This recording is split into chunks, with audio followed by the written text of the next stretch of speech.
ప్రభునందు ప్రియమైన దేవుని బిడ్డలారా, ఇక్కడ చదువుకున్నటువంటి ఈ వాక్య భాగం మీరు అనేక పర్యాయాలు చదివి ఉండవచ్చు, లేదా ప్రసంగాల్లో భక్తులు ప్రసంగం చేస్తే విని కూడా ఉండవచ్చు.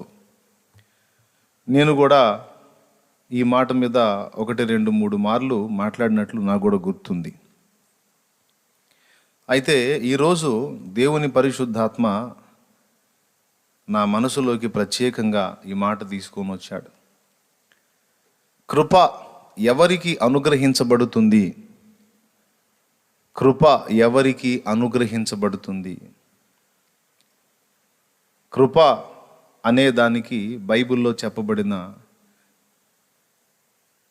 నిర్వచనం ఏమిటి?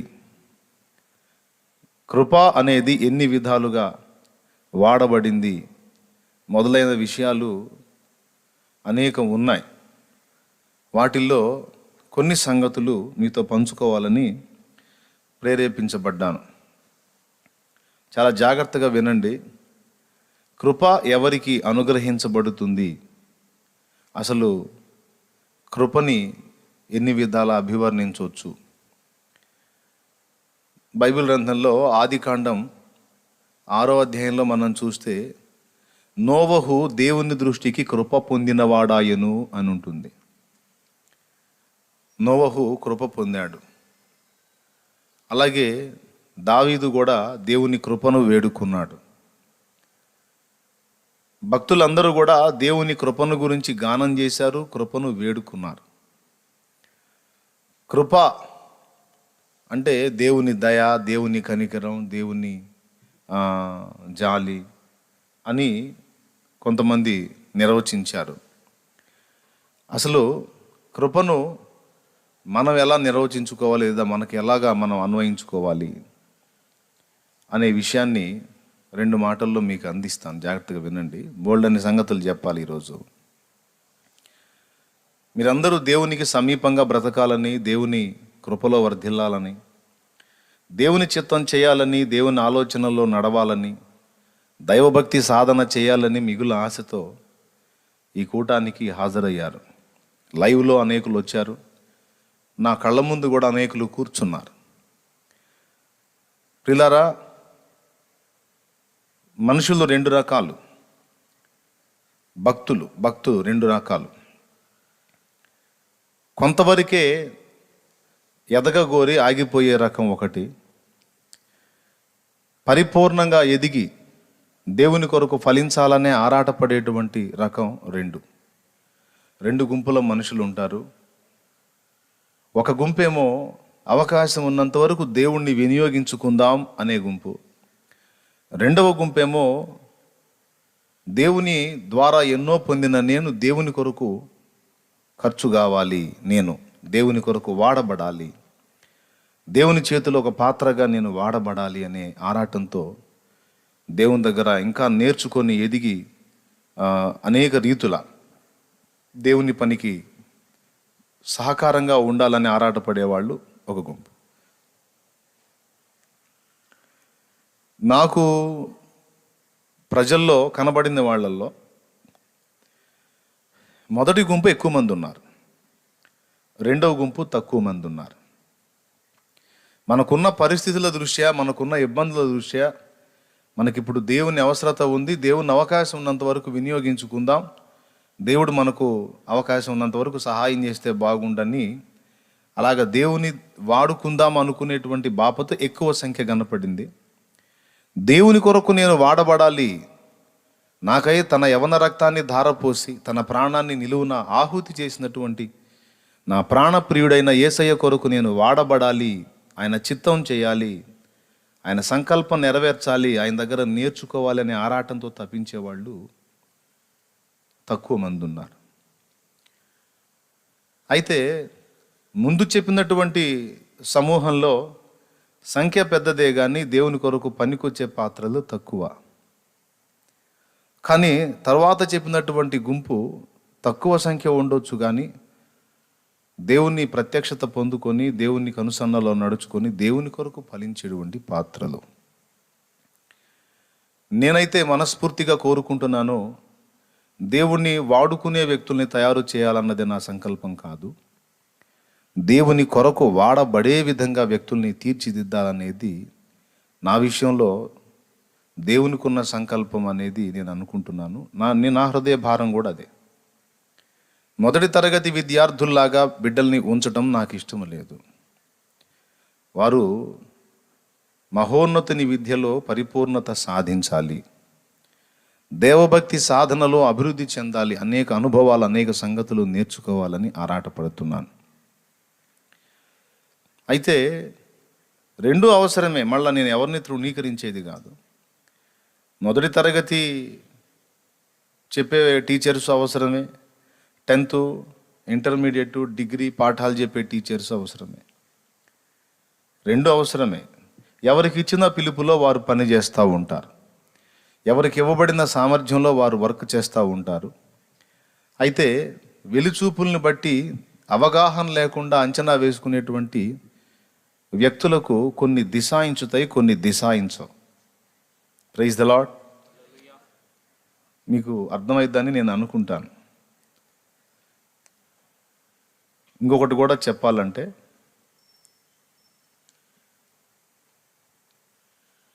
ఎవరికి ఇవ్వబడినటువంటి తలాంతులో, ఎవరికి ఇవ్వబడిన పిలుపులో వారు వాడబడి దేవుని పని చేస్తూ ఉంటారు.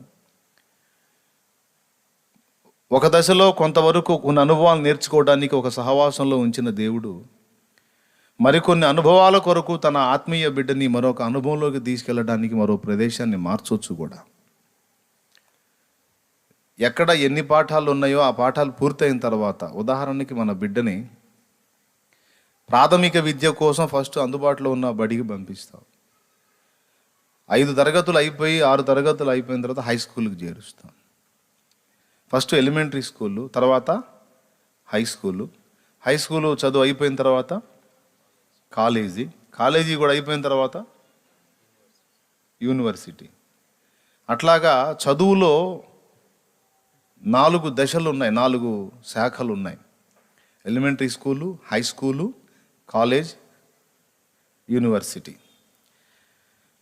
అట్లాగే ఆత్మీయ చదువులో కూడా, ఆత్మీయ పాఠాలు నేర్పేటువంటి అనుభవాల్లో కూడా ఈ దశలు ఉన్నాయి, లేకపోతే ఈ శాఖలు ఉన్నాయి. స్కూల్లో చేరినప్పుడు ప్రారంభంలో ఎలిమెంటరీ స్కూల్లో కుప్పలు తెప్పలుగా పిల్లలు ఉంటారు, కానీ యూనివర్సిటీకి వెళ్ళేసరికి అంతమంది సమూహం కనపడరు, చాలా తక్కువ మంది ఉంటారు. ఈ మధ్యలోనే చాలామంది చదువుని ఆపేసుకుంటారు, విరమించుకుంటారు, వేరే వేరే మార్గాలు వెతుక్కుంటారు, ఏదో ఉపాధి మార్గాలు దేవులాడుకొని రాజీ పడిపోతారు. తక్కువ మంది మాత్రమే యూనివర్సిటీ దాకా వెళ్ళి వాళ్ళు అనుకున్నది సాధించి ప్రజల ముందు నిలబడతారు. అవునా? అయితే మొత్తం తప్పనిసరిగా అవసరమే. ఎలిమెంటరీ స్కూల్ అవసరమే, హై స్కూల్ అవసరమే, కాలేజ్ అవసరమే, యూనివర్సిటీ అవసరమే. అయితే ఎవరికి ఇవ్వబడిన పరిధిలో వాళ్ళు పాఠం చెబుతూ ఉంటారు. దేవుడు ఏం చేస్తాడంటే, తన బిడ్డ ఎక్కడ ఎంతవరకు ఎదిగింది, ఆ తర్వాత ఎక్కడి నుంచి ఎక్కడికి చేర్చాలి, అక్కడి నుంచి ఎక్కడికి చేర్చాలి, అక్కడి నుంచి ఎక్కడికి చేర్చాలి, తను అనుకున్న షేపులోకి ఒక ఆత్మను చెక్కుకోవడానికి దేవుడు ఆయన చిత్తమైతే అనేక ప్రదేశాలు మార్చవచ్చు. లేక అన్నీ ఒక దగ్గరే దొరికేటువంటి అనుభవం ఉంటే ఆ మెట్టుకి ఎవరికైనా కృపనిస్తే అక్కడ ఆత్మని స్థిరపరచవచ్చు.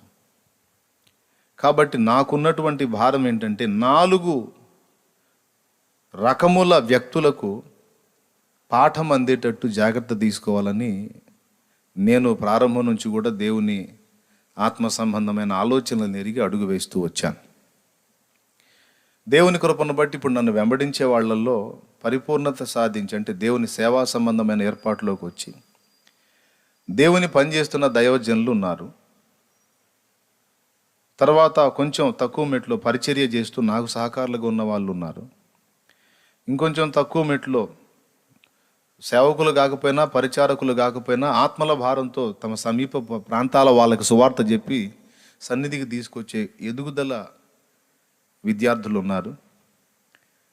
ఎలిమెంటరీ స్కూల్ బ్యాచ్ కూడా ఉన్నారు. ఎందుకంటే ఈ ఎదిగిన వాళ్ళు సంపాదించిన ఆత్మలు. ఈ 4 తరగతుల వ్యక్తులకి పాఠం అందేటట్టు నేనే కాదు, దైవజనులు అందరూ రిస్క్ చేయాలి. కానీ కొంతమంది చేస్తారు, కొంతమంది చెయ్యరు. చేసిన వాళ్ళ దగ్గర కొన్ని అనుభవాలు నేర్పి అక్కడి నుంచి మరో చోటికి దేవుడు, ఎక్కడైతే ఆ అనుభవాలు దొరుకుతాయో తన బిడ్డకి అక్కడికి దేవుడు నడిపించుకుంటాడు. ఎందుకంటే సంఘము ఎవరి సొత్తు కాదు, సంఘము దేవునిది. ప్రైజ్ ద లార్డ్, హల్లెలూయా. కొంచెం మీరు హుషారుగా ఉంటే నేను సంతోషంగా వాక్యం అందిస్తాను. కొంచెం గట్టిగా స్తోత్రం చెప్పండి. ఏది ఇంకొంచెం గట్టిగా, అది. మీరు నీరసంగా ఉన్నారనుకో, నాకు నీరసంగా ఉంటుంది. మీరు హుషారు ఉంటే నేను కూడా హుషారు చెప్తా. లైవ్లో ఉన్నోళ్ళు కూడా జాగ్రత్తగా వినండి. ముఖ్యమైన విషయాలు మీకు అందేటప్పుడు సైతాను ఏవో పనులు పెట్టేసి నీ ఏకాగ్రత దెబ్బతీస్తాడు. అది జరగకుండా జాగ్రత్తగా దేవుని వాక్యం విను. ఈ పాయింట్కి వస్తా. కృపా విషయాన్ని మనం మాట్లాడుకుంటున్నాం. కృప ఎవరికి అనుగ్రహించబడిద్ది, అసలు కృప అంటే దాన్ని ఎలా నిర్వచించుకోవచ్చు అనేది. కృపను రకరకాల అర్థాల్లో వాడారు. దయకు, జాలికి, కనికరానికి కృపను వినియోగించారు. అయితే కృపకి ఒక సపరేట్ నిర్వచనం నేను విన్నాను, నేను కూడా ధ్యానించుకున్నాను, నాకు కూడా అదే దొరికింది. ఉదాహరణకి కృపని ఎలా అర్థం చేసుకోవచ్చు, దయను ఎలా అర్థం చేసుకోవచ్చు అనే దానికి ఒక ఎగ్జాంపుల్ చెప్తా. కృప అంటే ఏంటి, కృప దయ రెండు ఒకటేనా వేరువేరా అనేదానికి. ఒక పెద్ద వయస్కుడైన దైవజనుడు వాక్యంలో బోధిస్తున్నప్పుడు నేను విని చాలా సంతోషించాను. వినటానికి వేగిరపడువాడును, మాటలాడుటకు నిదానించువాడునై ఉండాలని దేవుని వాక్యం సెలవిచ్చింది. నేను పొద్దస్తమానం మాట్లాడి నేను చెప్పటమే కాదు, అనుభవజ్ఞులైనటువంటి దైవజనులు చెప్పగా విన్నవి కూడా చాలా ఉన్నాయి. అన్నీ నేనే కనుగొన్నాను, అంతా నేనే పొందాను అని నేను కాదు, ఏ దైవజనుడు చెప్పినా అతడు అబద్ధికుడు అవుతాడు. ప్రతి దైవజనుడు మొదట శిష్యుడు, తరువాత అతడు గురువు పని కూడా చేస్తాడు. పని చేసినంత మాత్రాన పూర్తిగా నేను గురువుని అంటానికి లేదు, అతడు కూడా శిష్యుడే. ఎందుకంటే యేసయ్యే చెప్పాడు, మీరు గురువులని పిలవబడొద్దు అన్నాడు. ఎందుకో తెలుసా? ఇక గురువు పీఠం ఎక్కి అక్కడ కూర్చున్నావంటే ఇక శిష్యత్వాన్ని మానేస్తావు, నేర్చుకోవటం మానేసి భ్రష్టుడు అయిపోతావు రా బాబు. కాబట్టి నువ్వు ఎప్పటికీ కూడా గురువు పీఠం ఎక్కి గురువు స్థానంలో స్థిరపడిపోవాకు. నీవు రెండు జరిగించాలి. ఒక పక్కన శిష్యుడిగా నేర్చుకుంటూ ఉండాలి, మరో పక్కన గురువుగా నేర్పిస్తూ ఉండాలి. ఒక పక్కన విద్యార్థిగా పాఠం పొందుతూ ఉండాలి, మరో పక్కన టీచర్గా ఎదుటి వాళ్ళకి బోధిస్తూ ఉండాలి అనేది దేవుడు నేర్పిన పాఠం. అందుకే నేను వ్యక్తిగతంగా ధ్యానం చేసి కొన్ని దేవుని ద్వారా తెలుసుకున్నాను, కొన్ని భక్తుల ద్వారా వారి గ్రంథాలు చదివి వారి ఉపదేశాలు విని. ఇప్పటికి కూడా ఏదన్నా అవకాశం ఉంటే సేవకుల వర్తమానాలు వినటానికి నేను ఆశపడతాను. అబ్బో నేను అన్ని తెలిసిన పండితుడిని అయిపోయాను, ఇంకంతా నాకు తెలిసిపోయిందని ఎప్పుడూ అనుకోను, నా బ్రతుకంతా కూడా అనుకోను నేను. అలా ఎవరు అనుకున్నా బోల్తా పడ్డట్టే. దేవునికి స్తోత్రం కలుగునుగాక. అతడు అసలు దేవుని చేతిలో వాడబడ్డాడు. అలా అనుకునేవాడిని దేవుడు పక్కన పెట్టేస్తాడు, స్త్రీ అయినా పురుషుడైనా. అయితే కృపకు అద్భుతమైన నిర్వచనం ఏంటంటే, మనం చదువుకున్నాం, దేవుడు అహంకారులను ఎదిరించి దీనులకు కృప అనుగ్రహిస్తాడని. ఈ ఒక్క మాట ఫస్ట్ మైండ్లో పెట్టుకోండి. ఒక హైవే రోడ్డు మీద, హైదరాబాద్ లాంటి సిటీలో హైవే రోడ్డు మీద ఒక కుర్రవాడు రాంగ్ రూట్లో బైక్ స్పీడ్గా పోనిస్తున్నాడు. ట్రాఫిక్ వాళ్ళు ఆపారు, ట్రాఫిక్ కానిస్టేబుల్ ఉంటారు కదా, వాళ్ళు ఆపారు.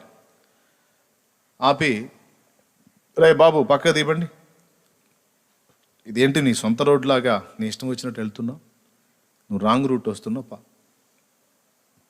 పక్కకి బా అని పక్కకి తీసుకెళ్ళాడు. వీడంటాడు, సార్ ప్లీజ్ సార్ నన్ను వెళ్ళనియండి సార్, నేను చాలా ఇబ్బందికర పరిస్థితుల్లో ఇటు వచ్చాను సార్, ప్లీజ్ అర్థం చేసుకోండి సార్. ఏంట్రా ఏంటి నీ ఇబ్బంది అంటే,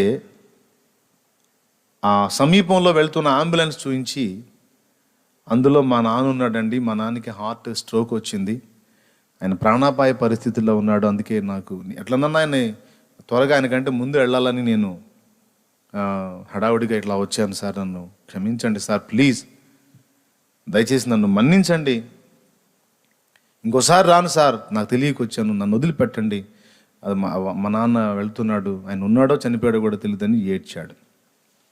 ఏడ్చినప్పుడు అధికారికి దయ కలిగింది. ఆ దయను బట్టి ఏం చేశాడంటే, ఎక్కడ దొరుకుతారా బాబు, సరేపో వెళ్ళేది అంబులెన్స్ అదే అని అంటే, అవును సార్ అదే సార్, అందులో మా నాన్న ఉన్నాడు సార్, మా నాన్న అంటే నాకు చాలా ఇష్టం సార్, ప్లీజ్ సార్ సరేపో అని దయ చూపి పంపించేశాడు. ఇప్పుడు అతను రైట్ చేశాడా తప్పు చేశాడా? అతను కరెక్ట్ చేశాడా తప్పు చేశాడా? ఎవరు? పోలీస్ అధికారి సరిగానే ప్రవర్తించాడా తప్పు చేశాడా? మీరు చెప్పండి, తొందరగా చెప్పాలి, నోరు తెరిసి. లైవ్లో ఉన్నోళ్ళే ఏం చెప్పొచ్చు, వీళ్ళు కొంచెం నిద్రపోయేటట్టు ఉంటారు, వాళ్ళు మీరన్నా చురుగ్గా ఉంటారు కదా లైవ్లో, మీరేం చెప్పండి పర్వాలేదు. అతను రైట్ చేశాడా రాంగ్ చేశాడా? రాంగేనా?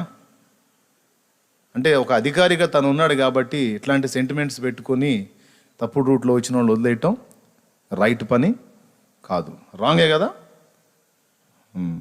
అంటే ఇక మీకు జాలి దయ కనికరం ఏమి లేవన్నమాట. వాళ్ళ నాన్న సీరియస్గా ఉన్నాడు, వాడు ప్రేమ కొద్దీ మా నాన్న బతికించుకోవాలని ఆరాటంలో పొరపాటు పడి వచ్చాడు, అతను దయ చూపి పంపించాడు. అతను చేసింది కనికరంతో కూడిన పని, దయతో కూడిన పని అయినప్పుడు అది మీకు మంచి అనిపించలేదా?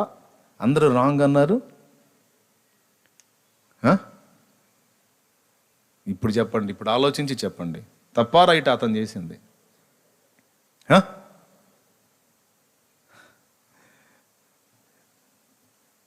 సగం రైటు సగం రాంగ్. ధర్మశాస్త్రాన్ని బట్టి చూస్తేనేమో ఈ సెంటిమెంట్లు ఏం పెట్టుకోకుండా అతనికి పనిష్మెంట్ కింద కొంత అమౌంట్ రాయాలి, ఏదో ఒకటి అతనికి పనిష్మెంట్ కింద కొంత అమౌంట్ రాసి అతని చేత కట్టించి పంపించాలి. కానీ అధికారి రాస్తాను అంటే వాడి దీనగాథ చెప్పినప్పుడు కనికరించి అది పనిష్మెంట్ కింద అమౌంట్ రాయకుండా వాడిని వదిలేయటం దయను బట్టి జరిగింది. కానీ ధర్మశాస్త్రం దానికి ఒప్పుకోదు. ఫర్ ఎగ్జాంపుల్, అతన్ని పంపిస్తున్నప్పుడు పై అధికారి చూశాడు అందుకు ఇతన్ని, అతన్ని ఏందా వదిలేసావు అంటాడు.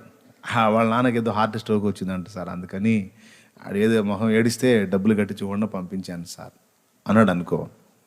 పై అధికారి ఏమంటాడు, ఎక్కడ దొరుకుతారా అట్లాంటి సెంటిమెంట్లు పెట్టుకున్న వాళ్ళు, మీరు ఉద్యోగానికి పనికిరారు. వాళ్ళ నాన్న గురించి ఏదో ఏడిచాడు మొత్తుకున్నాడు అని చెబుతావు, వాడు రాంగ్ రూట్లో వచ్చాడు, అలాగనే ఎదురొచ్చే వాహనానికి దేనికన్నా టచ్ అయితే వాడు వీడిని తప్పించిపోయి ఇంకొకటి కొట్టేస్తే వాళ్ళ నాన్న ఒకడే ఎంతమంది చేస్తారు? ఏం మనిషివయ్యా అని కోపగించుకుంటాడు, అవునా? అదే పని ఇంకోసారి చూశాడు అనుకో, ఇతని ఉద్యోగం కూడా ఎగిరిపోయే అవకాశం ఉంటుంది. అవునా కాదా? సో ధర్మశాస్త్రం ప్రకారం అది తప్పు. కానీ మానవత అనే కోణంలో చూస్తే సాటి మనిషి యొక్క శ్రమను అర్థం చేసుకొని కనికరం చూపుట దేవుని మనస్సు మంచిదే. కాబట్టి సగం తప్పు సగం రైట్. దయ చూపుట అంటే అది. ఇప్పుడు దయ చూపాడా లేదా? దయ చూపినప్పుడు అతడు విడవబడ్డాడు, కానీ మరి అతని తప్పుకి పనిష్మెంట్ అయితే అక్కడ చెల్లలేదు. Praise the lord. ఇప్పుడు కృపను గురించి ఆలోచిద్దాం. దయా కృప రెండు ఒక్కటి కాదు. ఒక సందర్భంలో అర్థం మారిపోతుంది అన్న పాయింట్ మీకు గ్రహింపు కోసం చెప్తున్నా, వినండి, ఇది చాలా ముఖ్యమైన మాట. అందుకు అదే సన్నివేశాన్ని మళ్ళా తీసుకుందాం. ఒక బండి మీద యవనస్తుడు ఆ సిటీలో రాంగ్ రూట్లో వేగంగా వెళ్తున్నాడు. వెళ్తూ ఉన్నప్పుడు మరి ఆ రాంగ్ రూట్లో వెళ్తున్నాడు కనుక ట్రాఫిక్ కానిస్టేబుల్ ఆపాడు. వాడు దీనగాథ చెప్పాడు, సార్ మా నాన్న సార్ ఇది సార్ అని. బాబు, మీ నాన్నైనా అమ్మాయినా ఎవరైనా తప్పు జరిగింది కాబట్టి నువ్వు పనిష్మెంట్ కట్టాల్సిందే, పనిష్మెంట్ పొందాల్సిందే, దాని తాలూకు డబ్బు కట్టాల్సిందే. 3000 రూపాయలు అని ఏదో వేసాడు అనుకుందాం బిల్లు. సరే, నువ్వు మహా ఏడుస్తున్నావు కాబట్టి ఆ 700 తీసేసి 3000 కట్టుపో అన్నాడు అనుకుందాం. అన్న రాంగ్ రూట్లో వస్తే 3000 వేస్తారా అని మళ్ళీ మీరు లాజిక్లు ఎతకొద్దు. సరే, 1000 రూపాయలు అనుకుందాం, కనీసం 200 అనుకుందామా?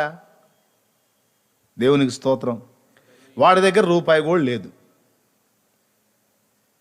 కొంతమందికి లాజిక్ ఎక్కువ, మరి 3700 వేస్తాడా అంటే అది ఎగ్జాంపుల్ కోసం చెప్పినా ఇటు రాజీ పడ్డాం. ఒకళ్ళు ఉంటారు అంటాడు. అందుకని కనీసం ఒక 500 అని వేస్తాడుగా, కనీసం 500 వేడా అడు ఒక 500 అనుకుందాం. ఇప్పుడు 500 రాశాడు. వాడు ఏడిచాడు, సార్ నా దగ్గర రూపాయి కూడా లేదు సార్, ప్లీజ్ సార్ నన్ను అర్థం చేసుకోండి సార్, కనికరించండి సార్, జాలి పడండి సార్ అని మొత్తుకున్నాడు. అప్పుడు ఫస్ట్ చెప్పినటువంటి అధికారికి దయ కలిగింది, వాడిని వదిలేశాడు. ఇప్పుడు చెప్పిన ఈ అధికారికి కృప కలిగింది. కృప కలిగిన ఈ అధికారి ఏం చేశాడు తెలుసా? వాడి తప్పుకి 500 రూపాయలు అతను పనిష్మెంట్ కట్టాలి అని రాసి ఆ పేపర్ ఏదైతే ఉందో అది అతని చేతికి ఇచ్చాడు. సార్, ఇందులో రూపాయి కట్టడానికి కూడా నా దగ్గర డబ్బు లేదు సార్, హడావుడిగా వచ్చాను సార్, అదిగో వాహనం వెళ్తుంది సార్, అంబులెన్స్ వెళ్ళిపోతుంది సార్, ప్లీజ్ సార్ దయచేసి నన్ను విడిచిపెట్టండి సార్ అని వీడు బాధపడ్డాడు. తప్పు జరిగింది, ఒప్పుకున్నాడు, కానీ తప్పుకి పనిష్మెంట్ కట్టలేనన్నాడు. అప్పుడు ఈ అధికారికి కృప కలిగింది. ఈ కృప కలిగిన అధికారి ఏం చేశాడు తెలుసా? తప్పుకి 500 రూపాయలు పనిష్మెంట్ రాశాడు. రాసిన తరువాత వాడి దగ్గర డబ్బు లేనందున కృపను చూపి తన జేబులో ఉన్న పర్స్ తీసి అందులో 500 తీసి శిక్ష వేసింది ఎవరు? అతనే. అమౌంట్ కడుతుంది ఎవరు? అతనే.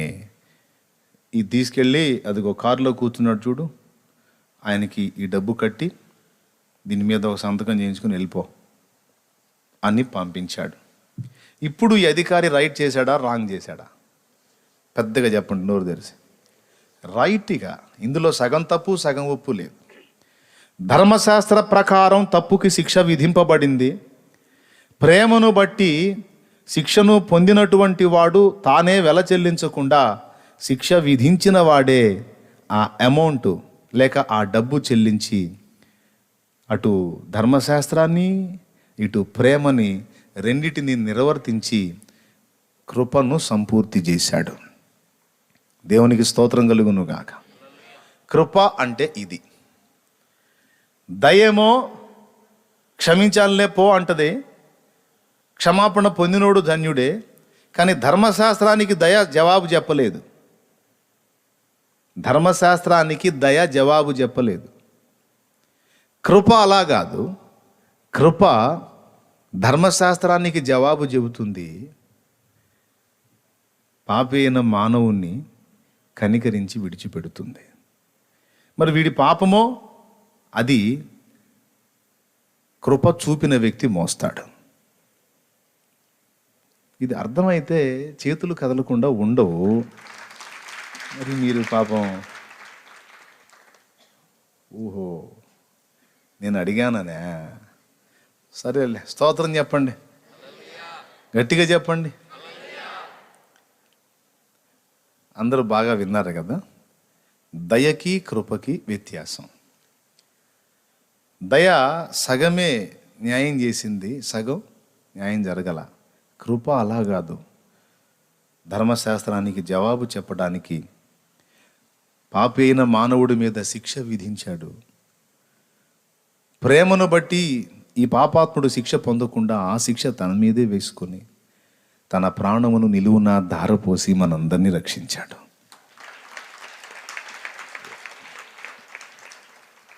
ధర్మశాస్త్రం చంపేయ అంటది, ప్రేమ క్షమించు అంటది. ఈ రెండిటికి సమాధానం చెప్పటానికి మధ్యవర్తిగా ఆయన బలి కావలసి వచ్చింది.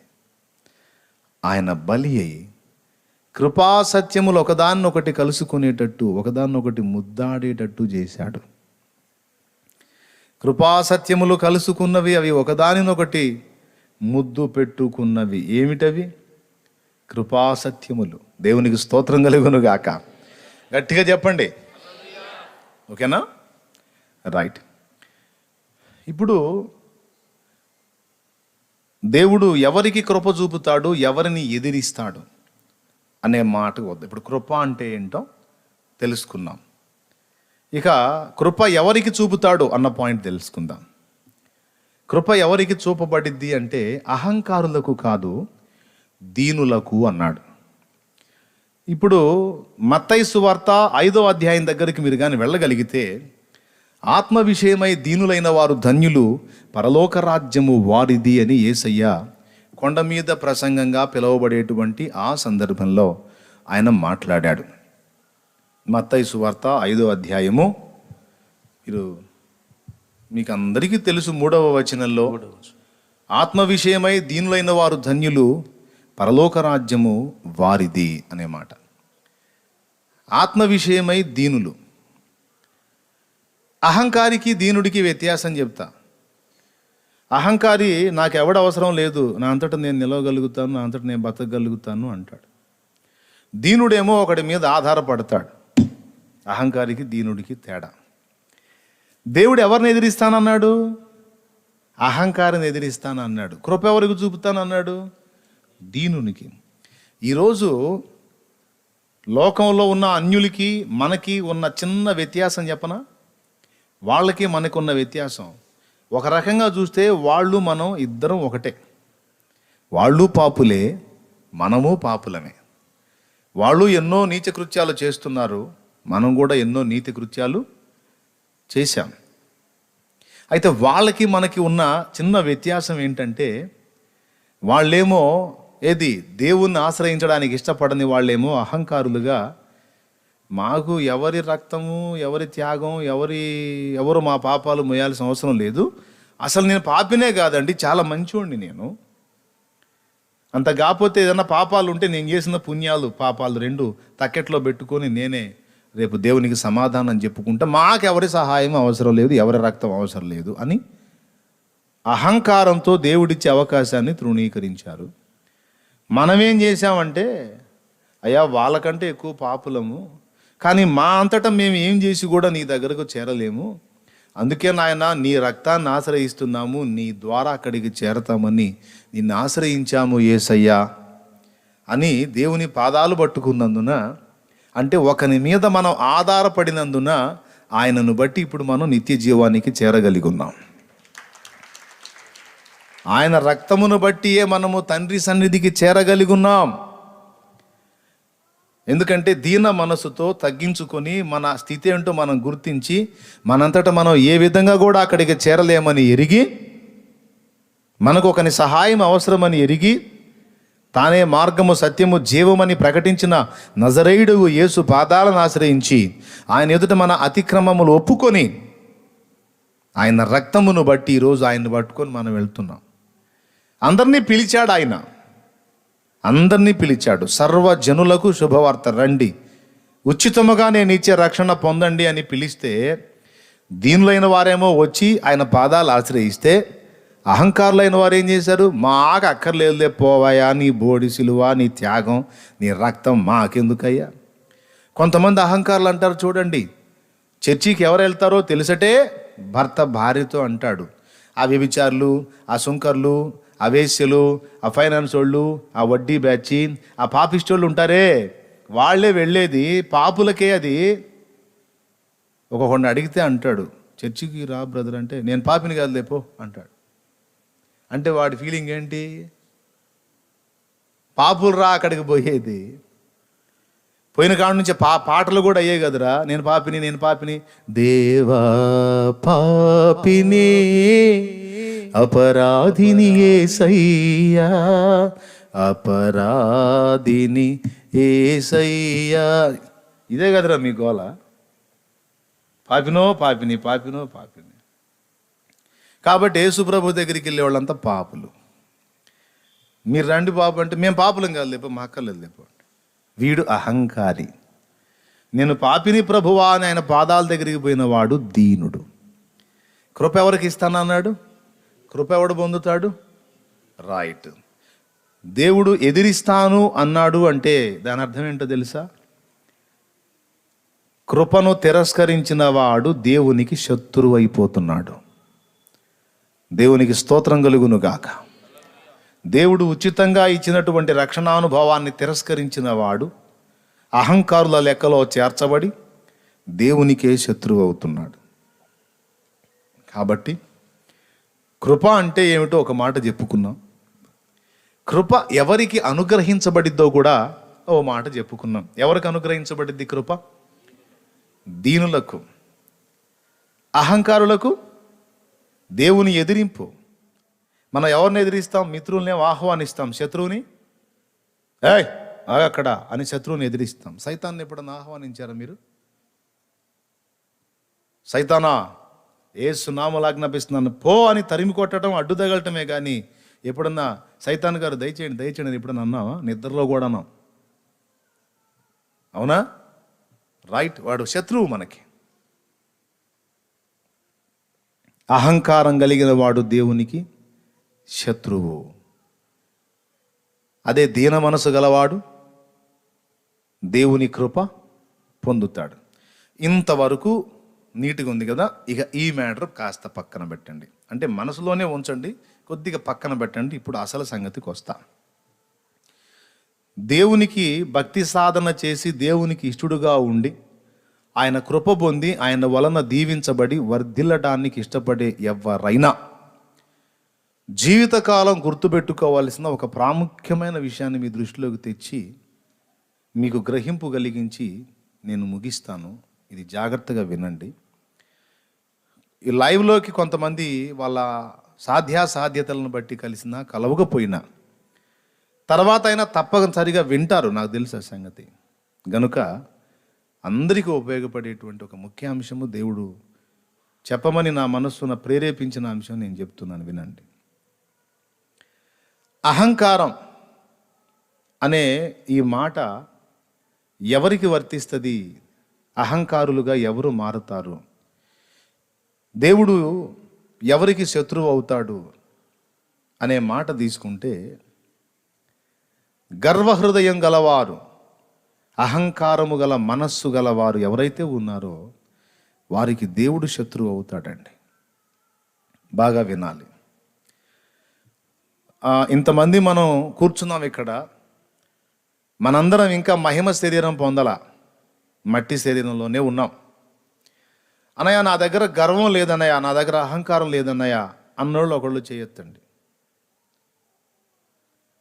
నా దగ్గర గర్వం లేదు, నా దగ్గర అహంకారం లేదు అన్నోళ్ళు ఒకళ్ళు చేయొద్దండి. ఒక్కళ్ళంటే ఒకళ్ళు కూడా చేయొత్తలా, అవునా? లేదన్నా నా దగ్గర ఉందన్నా అన్నోళ్ళు చేయొద్దండి.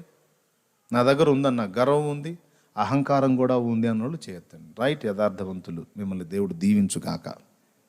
హల్లెలూయా. మీకు గర్వం ఉందని ఒప్పుకుంటున్నారు, అహంకారం కూడా ఉందని ఒప్పుకుంటున్నారు. ఉందా? ఖచ్చితంగా ఉంది. మరి గర్వహృదయులు యెహోవాకు హేయులని ఉంది కదా, అహంకారులకు దేవుడు శత్రువు అవుతాడని ఉంది కదా. అంటే మరి ఇప్పుడు మీకు దేవుడు అనుకూలంగా ఉన్నాడా, శత్రువుగా ఉన్నాడా? గర్వహృదయం కలిగిన మీరు దేవునికి అనుకూలుగా ఉన్నారా, అసహ్యులుగా ఉన్నారా? చిన్న ఆలోచన చేద్దాం. ఇప్పుడు ఏం చెప్పాలా ఏంటో మీకు అర్థం కాదు. ఎందుకంటే గర్వహృదయులు చేయొత్తండి చేయెత్తారు, అహంకారులు చేయొత్తనంటే చేయెత్తారు. ఇవి రెండు నాలో లేవు అన్నోళ్ళు చేయొత్తనంటే ఎవరు ఎత్తలా. ఎవరు ఎత్తలేదు అంటే అర్థం ఏంటంటే అవి నాలో ఉన్నాయని మీరు చెప్పకనే చెప్పారు కొందరు చెయ్యెత్తి మరీ చెప్పారు. మరి నీలో ఈ రెండు ఉంటే నీకు దేవుడు శత్రువు అవుతున్నాడు. అలాగే గర్వహృదయుడుగా ఉన్న నీవు, గర్వహృదయురాలుగా ఉన్న నువ్వు దేవునికి అసహ్యురాలు అయిపోతున్నావే. మరి ఎట్లా నువ్వు ప్రార్థన చేస్తున్నావు? ఎలా నువ్వు దేవుని దగ్గర ఆమోదం పొందుతావు? ఏమిటి సంగతి? మీరేగా చెప్పింది నా దగ్గర గర్వం ఉంది, అహంకారం ఉందని. మరి మీరే చెప్పినప్పుడు నేను ఇటు అడుగుతున్నా, మరి గర్వహృదయులు యెహోవాకు హేయులని ఉంది, అట్లయితే నువ్వు దేవునికి హేయుడివి, హేయురాలివి. అహంకారం ఉంది నా దగ్గర అన్నావు, అట్లయితే నీకు దేవుడు నిన్ను ఎదిరించేవాడు అవుతాడు, నువ్వు దేవునికి శత్రువు అవుతావు అని చెప్పాను. అంతేనంటావు అన్నయ్య? నీకు చేసేది ఏముంది అన్నయ్య? మరి ఇంకట్టయితే ఇక రావటం కూడా వేస్ట్ ఇక్కడికి ఎందుకు? దేవునికి అసహ్యం అయిపోయినప్పుడు దేవునికి శత్రువు అయిపోయినప్పుడు ఇంకొచ్చి ప్రార్థన చేసి మాత్రం ప్రయోజనం ఏంటి? అందుకేనేవో నా ప్రార్థనకి జవాబు రావట్లా. అది వెంటనే కొంతమంది ఆలోచనలోకి వెళ్ళిపోతారు. అయితే టెన్షన్ పడకండి, ఇక్కడ ఓ సమాధానం ఉంది. మీ దగ్గర గర్వం ఉంది, అహంకారం కూడా ఉంది. ఈ రెండు నా దగ్గర కూడా ఉన్నాయి. నా దగ్గరే కాదు, మొన్న ఎవరో ఒక సహోదరుడు ఒక కామెంట్ పెట్టాడు నాకు, ఒక విమర్శ. ఏంటి ఆ విమర్శ అంటే, లైవ్లో చిన్నపిల్లలందరూ గుసగుస మాట్లాడుతుంటే నా చెవిలో ప్రార్థన చేసేటప్పుడు అది చాలా అభ్యంతరం అనిపించి ఒకటి మాట్లాడబోయి ఒకటి అన్నా నేను ప్రేయర్లో. కోపం వచ్చింది. ఆ పిల్లల్ని దగ్గర దగ్గర కూర్చొనియకండి, ఎడంగా కూర్చోబెట్టండి అని నేను దూరం దూరం పిల్లల్ని కూర్చోబెట్టాను. కూర్చోబెట్టే ఆ పని తమ్ముడు రాము నాయక్ చేశాడు. ఇక్కడ గుంపుగా ఉన్నారని తీసుకెళ్ళి పక్కన కూర్చోబెట్టంటే ఇద్దరిని తీసుకెళ్ళి మళ్ళీ పక్కన కూర్చోబెట్టండి. కోప్పడ్డా. తర్వాత వాక్యం జరుగుతున్నప్పుడు ఒక ఆమె కొంచెం మానసికంగా బలహీనరాలు, ఆమె అల్లంత దూరం నుంచి లేచి ఎడదాకా వచ్చి ఇక్కడికి వచ్చి కూర్చుంది. ఇక ఆమె ఏదేదో కార్యక్రమాలు చేస్తుంది, వాక్యం వినకుండా మీ దృష్టి అటు పోయిద్ది, నా ప్రయాస అంతా వ్యర్థమైపోయిద్ది. అందుకని అక్కడ అందుబాటులో ఉన్న పరిచారకులు సుతారం చూస్తూ ఉంటే కోప్పడ్డా. వెంటనే ఆ మెసేజ్లో ఒకడు కామెంట్ పెట్టాడు, ఏమనంటే, మీకు గర్వ హృదయం ఉంది, మీ గర్వం చాలా ఇదిగా ఉంది, నాకు అసహ్యం పడుతుంది మీ గర్వం చూస్తే అని. ఎందుకు? కోపపడ్డందుకు. తప్పులేదు, ఆ విమర్శను స్వీకరించా. ఎంత డిస్టర్బ్ అయినా కోపపడకూడదు, అది తీవ్రంగా కోపపడకూడదు, తప్పేనాది. అయితే నాకు నవ్వు పుట్టించిన విషయం ఏంటంటే, మీ దగ్గర గర్వం ఉంది అని బహుగర్వంగా నన్ను విమర్శించాడు. దేవునికి స్తోత్రం కలుగును గాక. హల్లెలూయా. చిన్న కామెంట్ అయినా వదలను, నేను చూస్తా. న్యాయంగా విమర్శించిన ప్రతి విమర్శ నేను తెలుసుకోవాలి, దిద్దుకోవాలనే కామెంట్స్ని ఆపకండి అని చెబుతాను నేను. ఏ వాక్యం మాట్లాడినా కామెంట్స్ని ఆపొద్దు, మొత్తం ఓపెన్ చేయండి. కొంతమంది ప్రోత్సహించే వాళ్ళు ఉంటారు, కొంతమంది విమర్శించే వాళ్ళు ఉంటారు. వాళ్ళు చేసిన విమర్శ సహేతుకమైనదైతే తప్పకుండా మనకు ఉపయోగపడిద్ది. డాక్టర్ బిఆర్ అంబేద్కర్ గారు నన్ను ప్రశంసించే వారి కంటే నన్ను విమర్శించేవారంటేనే నాకు ఎక్కువ ఇష్టం అన్నారు. ఎందుకంటే వారి చలవ వలన నేను ఇంతటి వాడిని అయ్యాను అంటాడు ఆయన. తెలుసా మీకు? నన్ను ప్రశంసించే వాళ్ళు నాలో తప్పుల్ని కనపడ్డా వాళ్ళ ప్రేమను బట్టి వదిలేస్తారు. కానీ నన్ను ద్వేషించే వాళ్ళు ఉన్నారు చూశారు, విమర్శకులు. నేను కూడా వెతుక్కోలేని కష్టపడి వెతికి మరీ నాకు సహాయం చేస్తారు. నేను చేసేది ఏం లేదు, వాళ్ళు కష్టపడి వెతికినవన్నీ సరి చేసుకుంటూ ఉంటాను. అలా సరి చేసుకోబట్టి ఇక్కడ దాకా వచ్చానంటాడు ఆయన. కొడితే గట్టిగా కొట్టండి, లేకపోతే మౌనంగా కూర్చోండి. అంతేగాని కొడదామా వద్దా చప్పట్లు అన్నట్టు అనుమానంగా చూడకండి. సర్వజనులారా చప్పట్లు కొట్టమని ఉంది కదా. అంతేకాదు, హార్ట్ అటాకులు రావు చప్పట్లు కొడితే. తెలుసుకొని కొడితే గట్టి కొట్టండి. Okay, right. కాబట్టి నేను విమర్శ స్వాగతిస్తా. షాలేము రాజు అనేవాడు విమర్శకు వ్యతిరేకి కాదు. ఎందుకంటే చాలా వరకు ఈరోజు నేను ఇక్కడ దాకా ప్రయాణం చేయడానికి విమర్శ నాకెంతో ఉపయోగపడింది. ప్రశంస కంటే కూడా విమర్శను ఎక్కువగా స్వీకరిస్తా. అలాగని విమర్శించమన్నాను కదా అని కరేపాకు విమర్శలు చేస్తే దరువు వేస్తా, అట్లా కూడా వదిలిపెట్టను.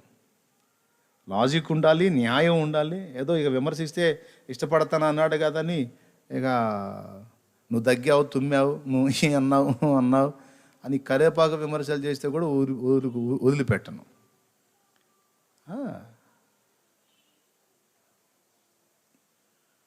జార్జ్ అనేవాడు గర్విష్టి.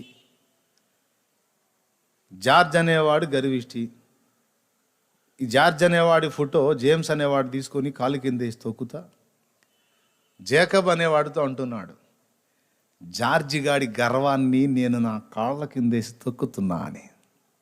ఎవరన్నారు? జేమ్స్ అన్నాడు. ఎవరితో అన్నాడు? జాకబ్తో అన్నాడు. అప్పుడు జాకబ్ ఏమన్నాడో తెలుసా? జార్జి గర్వం కంటే జేమ్స్ గర్వం ఇంకా ఎక్కువైంది అన్నాడు.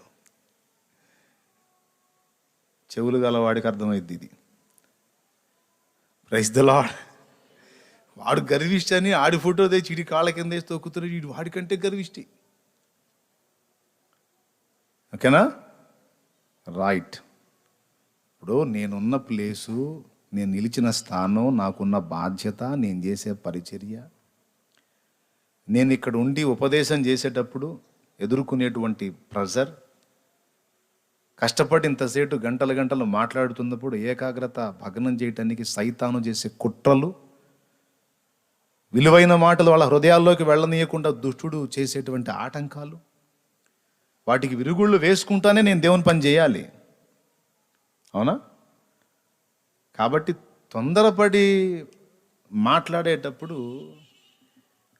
నేను ఒక సాధారణ స్థితిలో ఉన్నాను, నేను విమర్శిస్తుంది ఒక బాధ్యత కలిగినటువంటి వ్యక్తిని, తొందరపడి నోరు జారకూడదు అనే భయం ఉండాలి అవతరాలకి.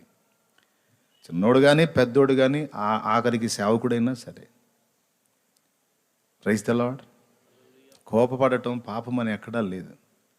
కోపపడండి అన్నది వాక్యం, కానీ పాపం చేయకండి అన్నది. అర్థమైందా? ఎందుకు ఈ మాట చెప్తున్నాను? మీలో ఉంది, నాలో కూడా ఉంది. ఏంటిది అది? గర్వం, తర్వాత అహంకారం. ఆ మాటకు వస్తే మనిషిగా పుట్టిన ప్రతి ఒక్కరికి, ఒక్క యేసుకు తప్ప మిగిలిన వాళ్ళందరికీ ఉంది. ఏంటి? చెప్పండి గట్టిగా. నా దగ్గర లేవండి అని ఎవరన్నా చెప్పారు అంటే వాళ్ళకి మూడోది యాడ్ అవుద్దన్నమాట, అబద్ధీకుడు అని. గర్వం అహంకారమే కాదు, నెంబర్ 1 అబద్ధీకుడు కూడా అనేది యాడ్ అయింది. నా దగ్గర లేవు అని ఎవరన్నా చెబితే, లేవేంటి బాబు, శరీర కార్యములు స్పష్టములై ఉన్నవి అవేవనగా అని మొదలుపెట్టి గలతీ పత్రిక 5వ అధ్యాయము 19వ వచనంలో చక్కగా చెప్పాడు.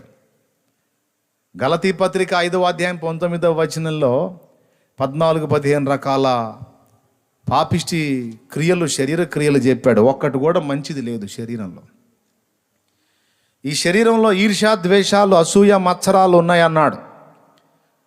ఈ అసూయ, ఈర్ష్య, ఈ మత్సరం దేన్ని బట్టి వస్తుందో తెలుసా? మనిషికి గర్వాన్ని బట్టి వస్తుంది. దేవునికి స్తోత్రం. దేన్ని బట్టి వస్తుంది? గర్వాన్ని బట్టి వస్తుంది. మీకు సింపుల్గా బైబిల్ గ్రంథంలో చూపించాలంటే, దావీదు గొలియాతును ఓడించి ఇశ్రాయేలుకు జయం తీసుకొస్తాడు దేవుని కృపను బట్టి. యుద్ధవీరుడై జయించి, సౌలు కూడా చేయలేని పని దావీదు బాలుడు చేసి ఘన విజయాన్ని సాధించి ఇశ్రాయేలును ఫిలిష్తీయుల నుంచి కాపాడితే, ఇశ్రాయేలు జనాంగం స్త్రీలు తంబూరలు తీసుకొని పాట పాడతారు. ఏమని పాడతారంటే, సౌలు గెలిచెరా వేల కొలదిగా అని పాడారు. దావీదు గెలిచే 10,000 కొలదిగా అని దావీదును పైకెత్తారు. ఎప్పుడైతే తనకంటే తక్కువ వాడిని, చిన్న వయస్కుణ్ణి, తనేమో సీనియరు, మరి దావీదేమో జూనియరు, ఈ సీనియర్ని పక్కన పెట్టేసి జూనియర్ని హైలైట్ చేసేటప్పటికి సీనియర్కి శరీరంలో మండిపోయింది. నాకు 1000 కొలదిగాను, వానికి 10,000 కొలదిగాను అని స్తుతులు పాడిది. ఏం తీసుకుంటాడు వాడు నా దగ్గర నుండి, నేను కూడా చూస్తానని వెంటనే అసూయ ప్రారంభం అయిపోయింది. ఎవరిలో? సౌల్లో. అంటే దేన్ని బట్టి అసూయ చెందాడండి? గర్వం. అంటే అంతకుముందు ప్రజలంతా అతన్ని ప్రశంసించినందుకు ఎక్కడికో కొండ మీదకి వెళ్ళి కూర్చున్నాడు. అంటే కొండ మీద కూర్చున్నంతగా ఎత్తారు జనం.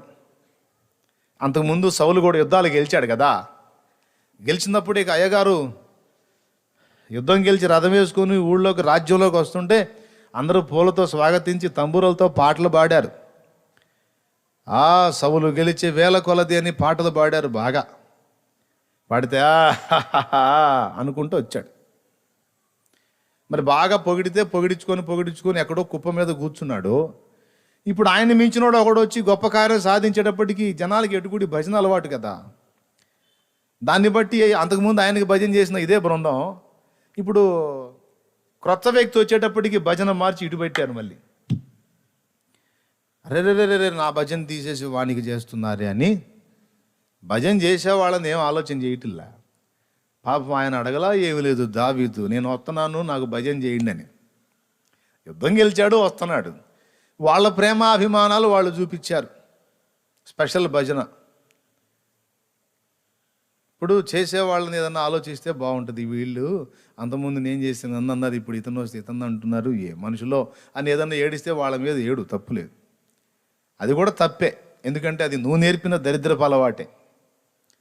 అది కూడా చెబుతా తర్వాత.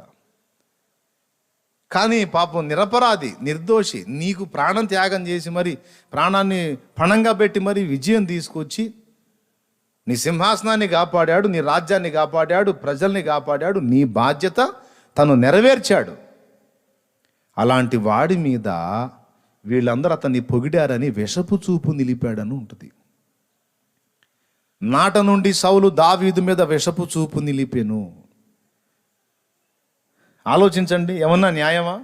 కానీ దేన్ని బట్టి వచ్చింది? ఎందుకు విషపు చూపు నిలిపాడు? అసూయ, ఈర్ష్య, మత్సరం. ఎందుకు ఇవి కనపడ్డాయి అతనిలో?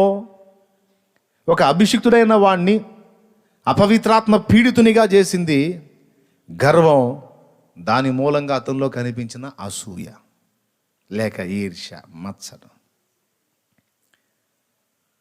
గమనించారా? అదే అతను గర్వి కాకుండా వినయ మనస్కుడై ఉండున్నట్లు ఒక తెలివైన పని చేస్తే బాగుండే. ఏంటి అది అంటే, దావీదు కంటే ముందు తను యుద్ధాలు చేసి గెలుపొంది రాజ్యానికి వచ్చేటప్పుడు స్త్రీలు తంబూరలు తీసుకొని సౌలు గెలిచేరా వేల కొలదిగని పాట పాడేటప్పుడు రథం ఆపి దిగి వాళ్ళ మూతి మీద కొట్టేది ఉండే. ఎవరి మూతి మీద? సౌలు గెలిచారా వేల కొలది కానీ పాడారు చూడు, వాళ్ళ మూతి మీద పగలగొట్టేది ఉండే. ఎందుకు మూతి పగలగొట్టాలంటే, యుద్ధము చేసినట్టు కనబడ్డది నేనైనా పరోక్షంగా ఉండి నా హస్తాన్ని బలపరిచి సైన్యాన్ని స్థిరపరిచి శత్రువుల మీద మనకు జయమిచ్చింది సైన్యములకు అధిపతియగు యెహోవా. స్తుతి పాత్రుడు, స్తోత్ర అర్హుడు ఆయన. నీకు బుద్ధి ఉందా?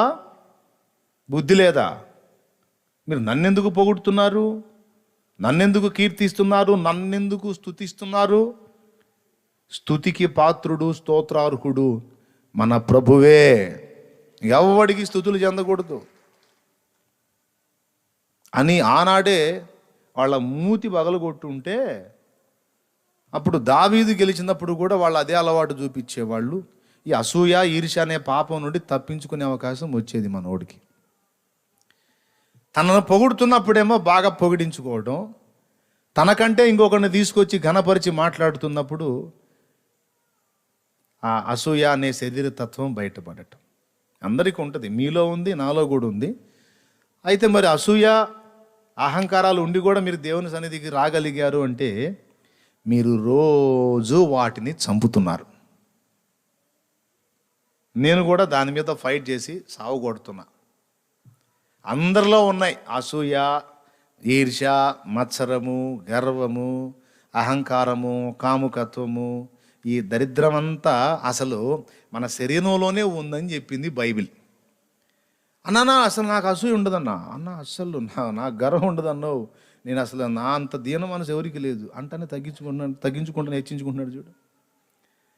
నా అంత దీన మనసు ఎవరికి లేదు అంటే అర్థమైంది, దీనత్వంలో అందరికాడికి నేనే మొనగాడని హెచ్చించుకుంటున్నాడు అనమాట. ఇది గర్వం కదా. దీనత్వంలాగా కనపడి అందరికంటే నేను చాలా దీనుండని చెప్పుట ద్వారా తను గర్విష్టిగానే కనపడుతున్నాడు. అంత డేంజర్ అన్నమాట దాని గురించి ఆలోచించేటప్పుడు. కాబట్టి ప్రతి మనుషుల్లో ఈ శరీరంలోనే ఉన్నాయి ఆ లక్షణాలు. ఈ శరీరం మారి మహిమ శరీరం వచ్చేంత వరకు మనము నాలో ఆ తత్వము లేదు అనరాదు. స్తోత్రం చెప్పండి ఒకసారి గట్టిగా చెప్పండి. మహిమ శరీరం ధరించినప్పుడు చెప్పు, అప్పుడు ఒప్పుకుంటా. కానీ ఆదాము నుండి సంక్రమించిన ఈ పాపిష్టి శరీరం ఉందే, ఇది అడ్డగాడిదన్నమాట. ఆత్మకు విరోధంగా అపేక్షిస్తుంది ఇది. అదే గలతీ పత్రిక 5:17 ఉంది, ఆత్మ శరీరమునకును శరీరం ఆత్మకును విరోధముగా అపేక్షించును అని. ఈ రెండు ఒకదానికొకటి విరోధం కాబట్టి శరీర తత్వాల్లో అవి కూడా ఉన్నాయి. చూడండి, ఈ గర్వం అనే పాపం, ఈ అసూయ అనేటువంటి పాపం ఒక అభిషిక్తుడైన వాణ్ణి అపవిత్రాత్మ పీడితుడయ్యేటట్టు చేసింది. చూడండి, దేవునికి సేవ చేసేటువంటి ఒక సేవకుణ్ణి దేవునికి శత్రువు అయ్యేటట్టు చేసింది. ఇదే సమూయేలు ఏమన్నాడో తెలుసా సౌలును గూర్చి? సౌలా, యెహోవా నిన్ను ఎడబాసి నీకు పగవాడు కాగా నన్ను పిలిపించి నీకు ప్రయోజనం ఏమిటి? ఫిలిస్తీన్ల చేతుల్లో మీరు చస్తారు, నీవు నీ కుమారులు రేపు ఈ టైం కల్లా నా దగ్గర ఉంటారని చెప్పాడు సమూయేలు. తెలుసు మీకు ఆ మ్యాటర్ ఎక్కడుందో కూడా తెలుసు. చాలాసార్లు వినే ఉంటారు, చూసి చదివి ఉంటారు. Praise the Lord. చెప్పండి గట్టిగా. మనం జయించాల్సినటువంటి శరీర కార్యాలలో ఇది కీలకమైనది. గర్వం, అహంకారం, అసూయ. ఇవి కలిగిన వాడు కృప పోగొట్టుకుంటాడు. అది పాయింట్ ఇక్కడ. ఇవి కలిగి ఉన్నవాడు కృప పోగొట్టుకుంటాడు. సౌలు రాజ్యం విషయంలో కృప పోగొట్టుకున్నాడు. తెలుసా మీకు? దేవుడు అనుకున్నది ఏంటంటే ఇశ్రాయేలు సింహాసనం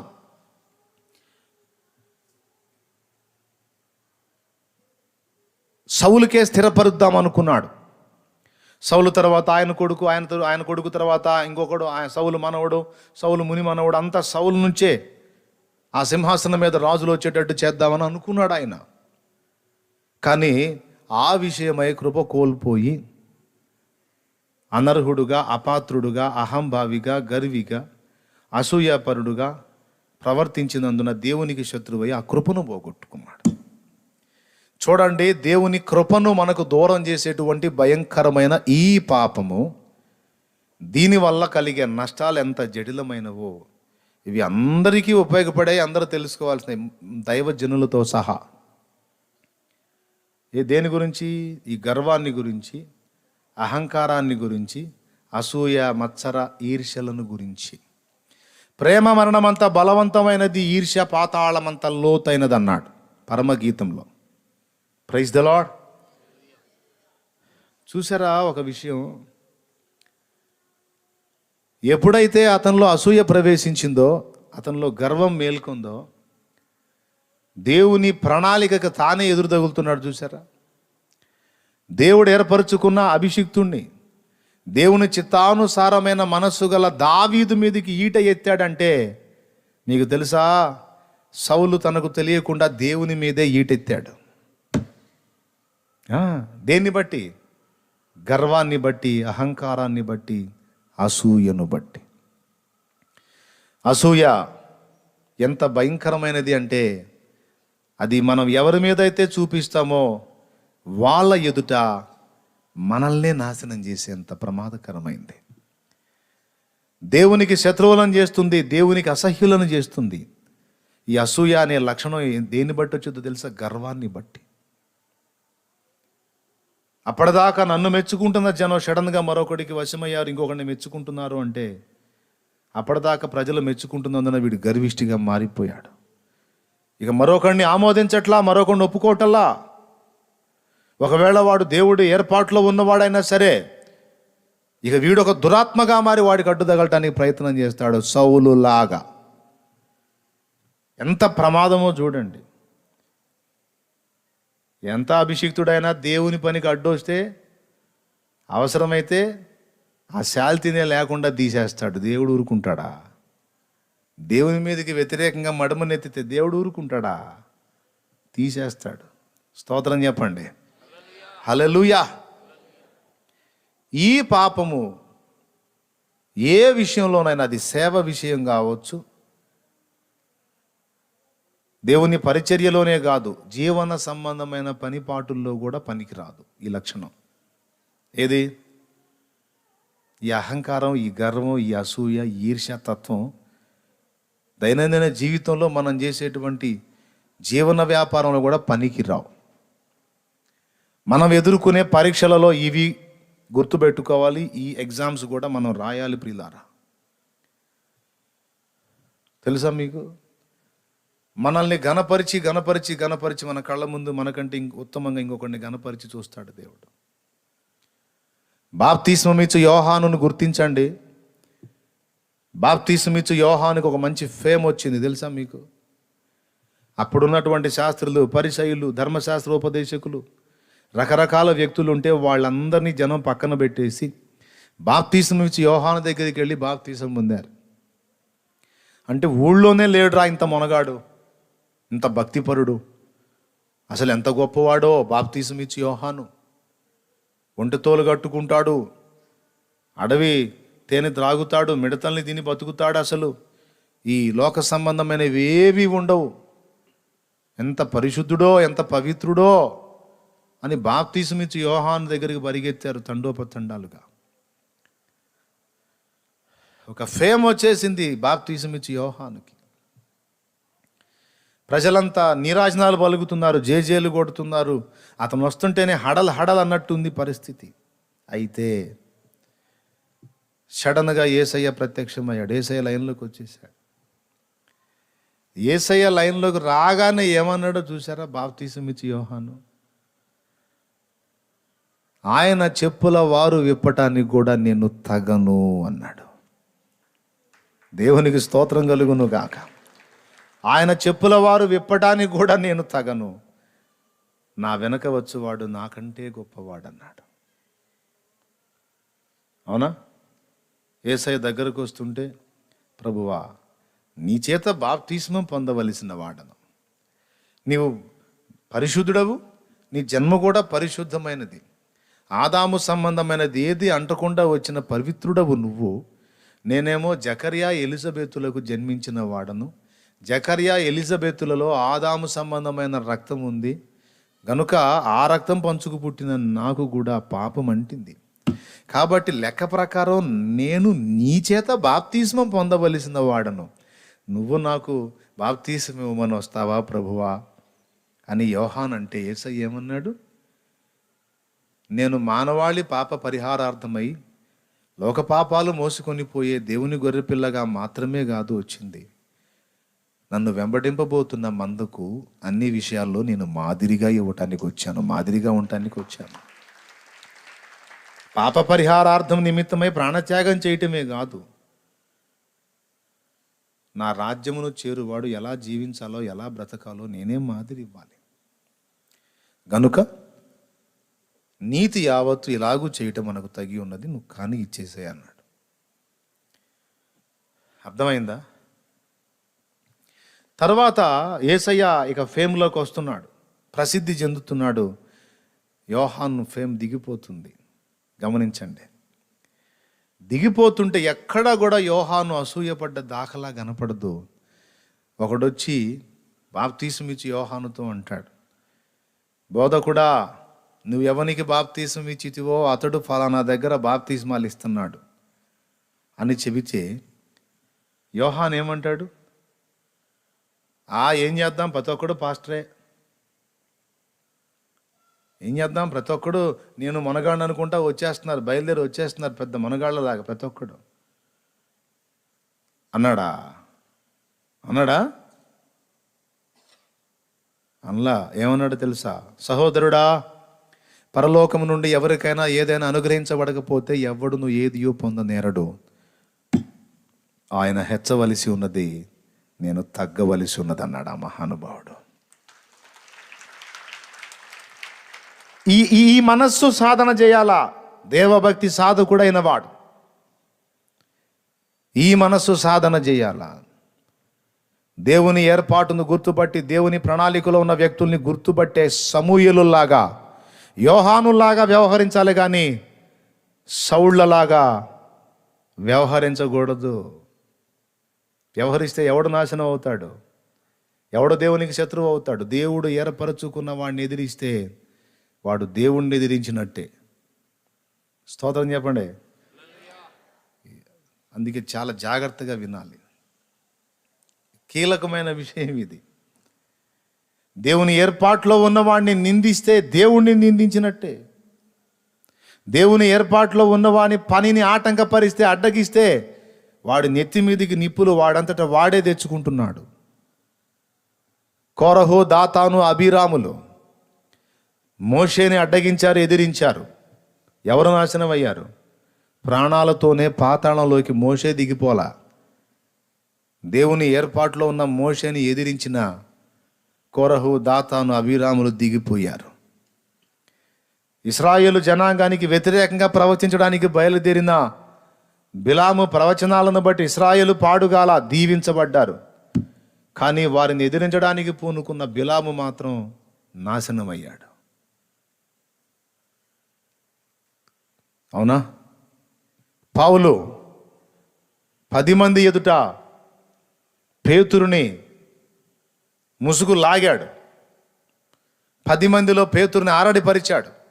10 మందిలో పేతురుని తప్పుపట్టాడు. పౌలు సీనియరు, స్తంభాలలో ప్రధానమైన స్తంభం కేఫా, ప్రత్యక్షత కలిగిన కేఫా. ఆ కేఫాలో లోపం గుర్తుపట్టి పౌలు 10 ఎదుట, కేఫా, నీవు పక్షపాత ధోరణితో ఉండరాదు. మనం యూదులం వాస్తవమే, కానీ క్రీస్తు సువార్త ఏం చెబుతుంది? క్రీస్తు యేసు రక్తమును బట్టి యూదులని అన్యులని భేదం లేదు. క్రీస్తు రక్తమునందు మనకు అందరూ సమానమే. కానీ నువ్వేం చేశావు? యూదులు వచ్చినప్పుడేమో యూదులతో కలిసి తిరుగుతున్నావు, యూదులు లేనప్పుడేమో అన్యులతో కలిసి భోంచేస్తున్నావు. మంచిదే, చెయ్యి. అన్యులతో కలిసి భోంచేయి, తప్పు లేదు, అదే మనకు కావాల్సింది. కానీ యూదులు రాగానే నేను ఏమీ ఎరగనన్నట్టు పోయి వాళ్ళలో కలిసి వీళ్ళని వెలివేసినట్టు చూస్తున్నావు. ఎవడు చెప్పాడు ఈ వేషం వేయమని నీకు?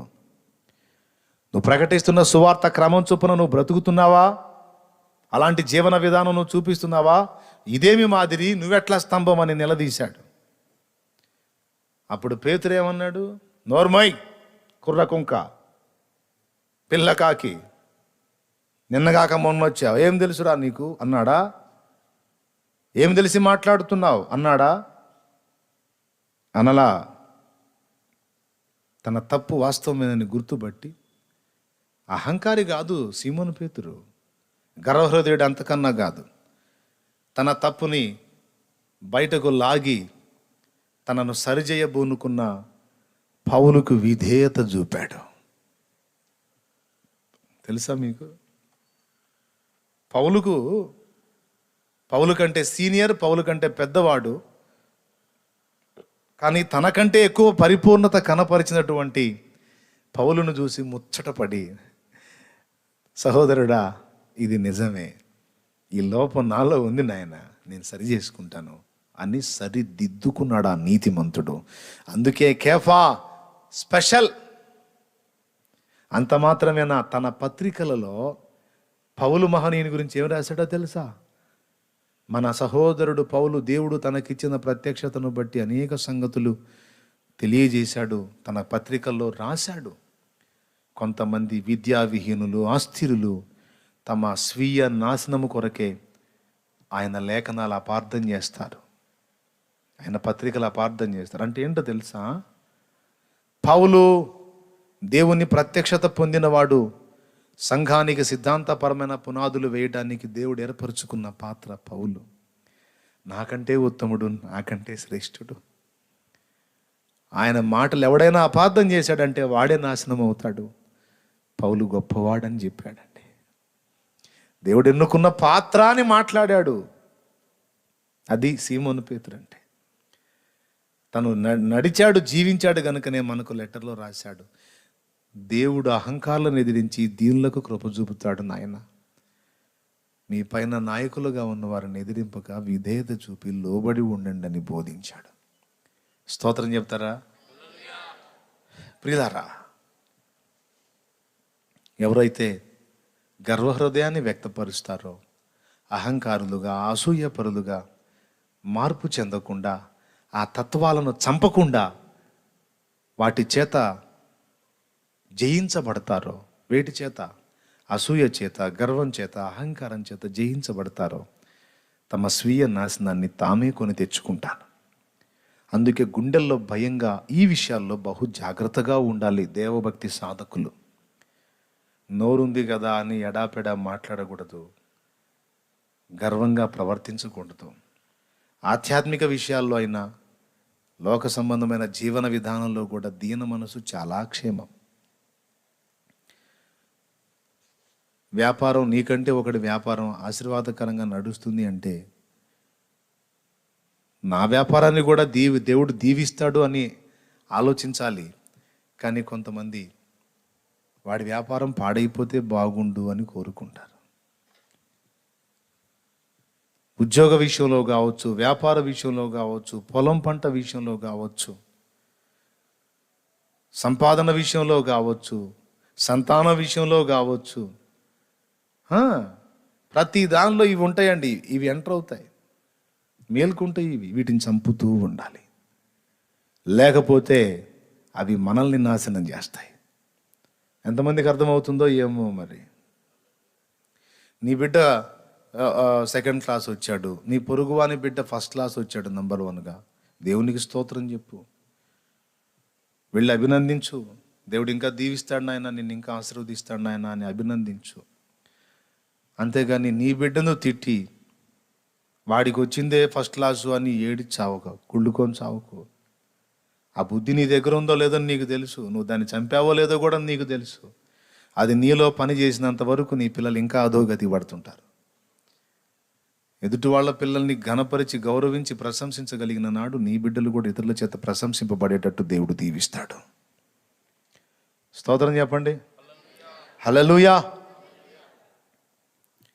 నేనే గొప్ప, నాదే గొప్ప, నేనే ఎక్కువ, నేనే పైన, అంతా కిందే. ఎప్పుడు మన హృదయంలో అలాంటి భావన రానికూడదు. కృప పోగొట్టుకుంటాం ఆ మనసు కనపడిందంటే.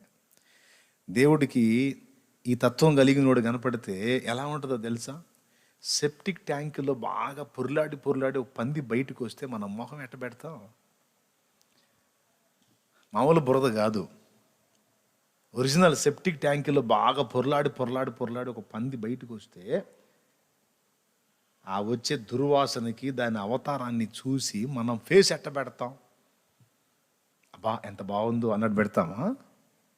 ఏదో ఒకసారి పెట్టండి, ముఖం ఎట్ట పెడతారు? అసలు ఆ మధ్యలో ఉన్నాం మనం.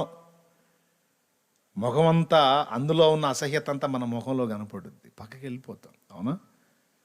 గర్వహృదయుడు కనపడితే కూడా దేవుడు యాజ్ ఇట్ ఈజ్గా అలానే ఫీల్ అవుతాడు.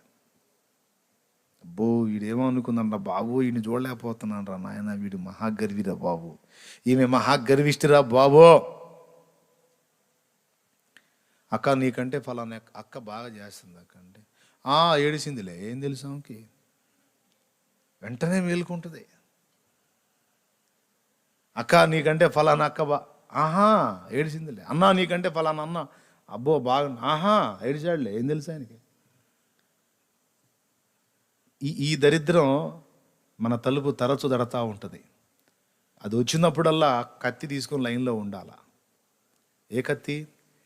వాక్యమనే ఖడ్గమును పట్టుకొని, నీతి అనే మైమరవు తొడుగుకొని, వాక్యమనే ఖడ్గమును పట్టుకొని, విశ్వాసమును కట్టుకొని, అపవాది తంత్రములను అణగద్రొక్కుదా, అంధకార క్రియలను అణచివేయుదా.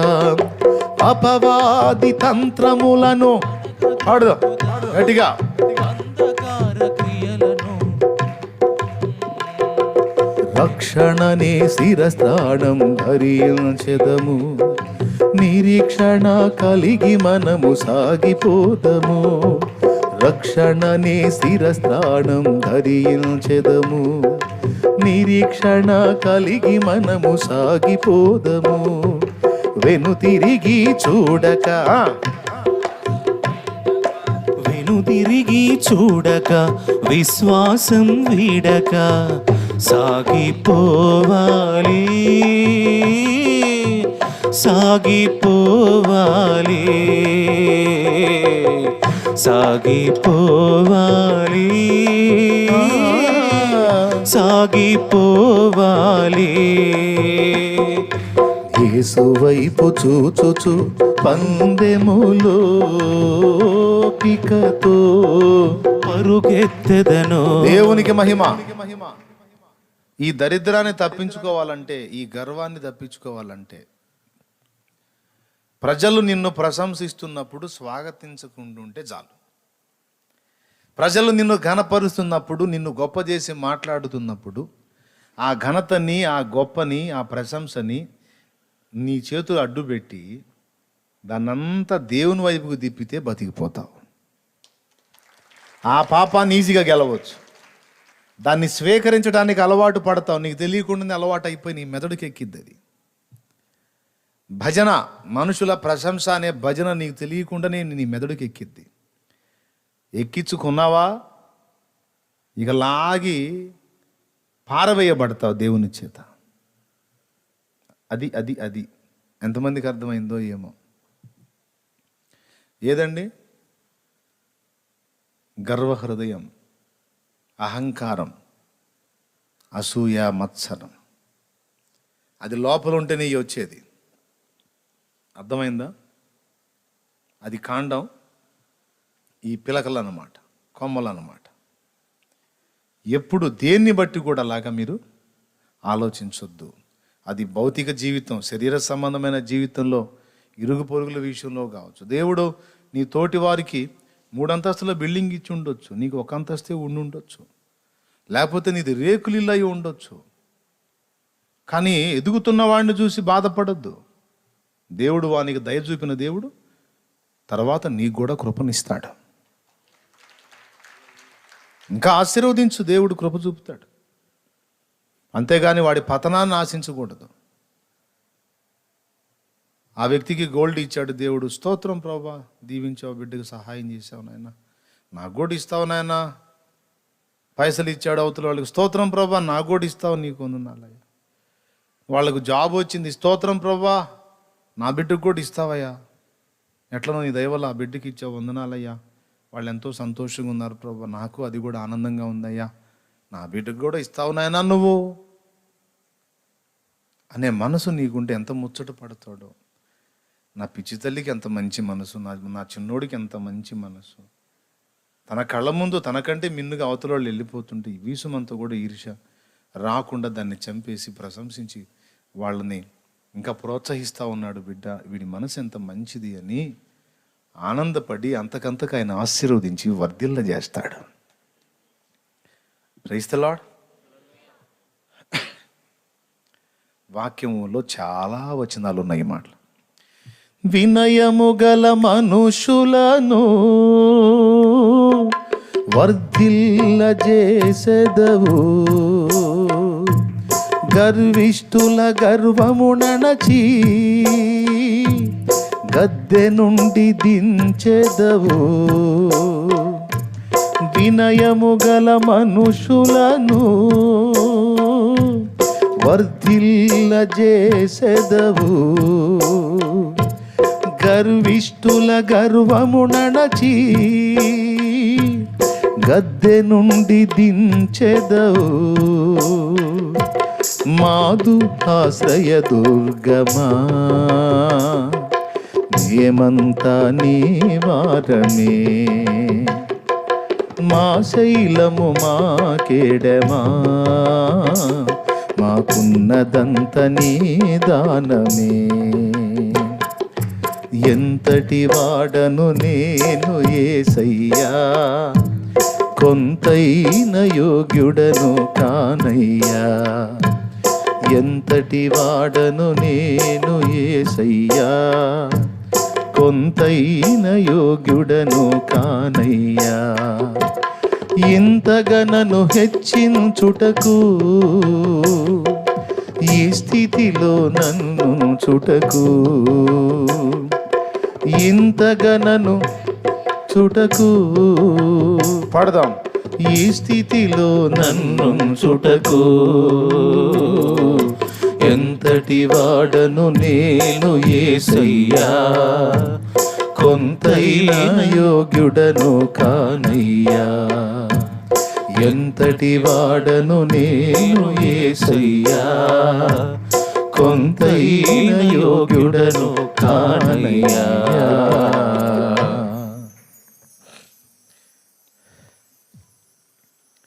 మీకు తెలుసా, గర్వం ఒక దేవదూతని దయ్యంగా మార్చింది.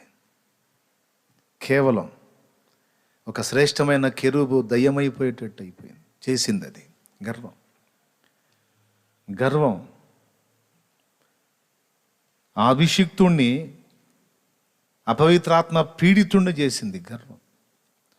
మీకు తెలుసా, గర్వం మనిషిని పశువుగా మార్చింది. నెబుకద్నెజరు బబులోను సంస్థానాన్ని చూసుకుని ఇదంతా నా వైభవం కదా అని మనసులో అనుకొని మాట్లాడుతున్నాడు. ఆ మాట పూర్తిగా నోట నుండి వచ్చి కంప్లీట్ కాకముందే దేవుని స్వరం వినబడుతుంది.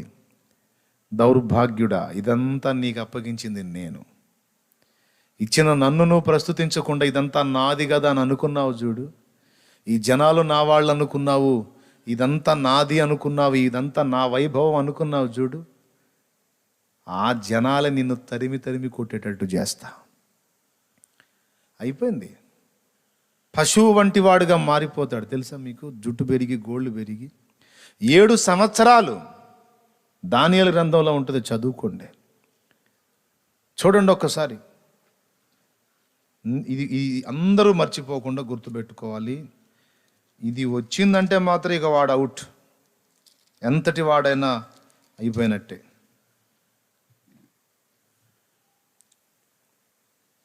దానియేలు గ్రంథము 4వ అధ్యాయం 30వ వచనం. రాసు బబులోను ఈ మహావిశాల పట్టణము, బబులోనను ఈ మహావిశాల పట్టణము నా బలాధికారమును నా ప్రభావ ఘనతను కనపరచుటకై నా రాజధాని నగరముగా నేను కట్టించినది కాదా అని తనలో తాను అనుకొనెను. రాజు నోట ఈ మాట ఉండగా ఆకాశము నుండి ఒక శబ్దము వచ్చెను. ఏదనగా, రాజగు నెబుకద్నెజరు, ఇదే నీకు ప్రకటన. నీ రాజ్యము నీ యొద్ద నుండి తొలగిపోయెను, తమ యొద్ద నుండి మనుషులు నిన్ను తరిమెదరు. నీవు అడవి జంతువుల మధ్య నివాసము చేయుచు పశువు వలె గడ్డి మేసెదవు. సర్వోన్నతుడకు దేవుడు మానవుల రాజ్యము పైన అధికారి అయి ఉండి తానెవనికి దాన్ని అనుగ్రహింప నిశ్చయించునో వానికి అనుగ్రహించునని నీవు తెలిసి కొను వరకు 7 కాలములు నీకు ఇలాగు జరుగునని చెప్పాను. ఆ ఘడియలోనే అలాగున నెబుకద్నెజరుకు సంభవించెను. మానవులలో నుండి అతని తరిమిరి, అతడు పశువు వలె గడ్డి మేసెను. ఆకాశపు మంచు అతని దేహమును తడుపగా అతని తల వెంట్రుకలు పక్షిరాజు రెక్కల ఈకల వంటివి, అతని గోళ్ళు పక్షుల గోళ్ల వంటివి నాయను. చూసారా, గర్వం అహంకారం ఏదైతే ఉందో అది దేవుని కోపానికి గురవుతుంది. మనిషి పశువుగా మారిపోయాడు. సౌలు అలా మారిపోయే దావీదును ఈట తీసుకొని వెంటబడ్డాడు. దేవుడు అభిషేకించి, దేవుడు ఏర్పరిచి, నా చిత్తానుసారమైన మనసు గలవాడిని సాక్ష్యం ఇచ్చిన దావీదుని చంపటానికి వెంటబడి తరిమి తరిమి తరిమి తరిమి చెరువుగా ఆయనే చచ్చిపోయాడు. సౌలే పోయాడు. నాశనం చేద్దామనుకున్నాడే పోయాడు. పాపం అంతసేటు తరమబడిన దావీదు ఆ సింహాసనం ఎక్కాడు. సౌలుకు స్థిరపడాల్సినటువంటి సింహాసనము తర్వాత దావీదుకు స్థిరపరచబడింది. దావీదుకు దేవుడు శాశ్వత కృప చూపాడు. తెలుసా, నేను సౌలుకు ఎడమ చేసినట్టు నా కృపను నీకు ఎడమ చేయను అని దావీదు సింహాసనాన్ని స్థిరపరిచాడు. తెలుసా, సౌలు పోగొట్టుకున్న కృప అహంకారంతో, గర్వంతో, అసూయ, మత్సరాలతో, ఈర్ష్యతో సౌలు పోగొట్టుకున్న కృప దావీదు సొంతం చేసుకున్నాడు. మీరు ఆ గ్రంథం చదివితే దావీదు అంతకంతకు వర్ధిల్లుచుండెను. సౌలు కుటుంబీకులు అంతకంతకు నీరసిల్లుచుండెను అని రాసి ఉంటుంది. అసూయ పరుల గతి అంతా ఇంతే, ఎప్పటికీ ఇంతే. దేవుడు వాళ్ళకి వేసే శిక్షల్లో ఒక విచిత్రమైన శిక్ష ఏమిటంటే, అసూయ అనే తత్వాన్ని కలిగి ఉన్నవాడు, గర్వహృదయుడు, అహంభావికి, వాడు ఎవరిని చూసి ఏడుస్తూ ఉంటాడో వాడిని దేవుడు ఇంకా హెచ్చించి ఆశీర్వదించి వర్ధిల్ల చేసి అది చూసి ఇడు కుళ్ళి కుళ్ళి తెచ్చేటట్టు చేస్తాడు. కొంతమంది ఫీల్ అవుతూ ఉంటారు, అందరు నా మీద అసూయ పడుతున్నారన్న, అందరు నా మీద ఏడుస్తున్నారన్న, అందరు నన్ను అట్లా అంటున్నారన్న, ఎట్లా అంటారని వీళ్ళు ఒక ఏడు మొహం వాళ్ళు, వీళ్ళు ఏడుస్తూ ఉంటారు. అసలు సంతోషించాలి. ఇతరులు నిన్ను చూసి అసూయపడే అంత స్థాయిలో దేవుడు నిన్ను ఉంచినందుకు దేవుని కృతజ్ఞతాస్తుతులు చెల్లించి దేవుని మయంపరచాలి. నీకు స్తోత్రం అయ్యా, అవతలోళ్ళు నన్ను చూసి కుళ్ళిపోయేటట్టు నువ్వు నాకు అంత స్థితి ఇచ్చినందుకు చాలా థ్యాంక్స్ ప్రభువా, కాస్త వాళ్ళ కనువిప్పు కలిగించు నాయనా అని ప్రార్థన చేయాలంతే.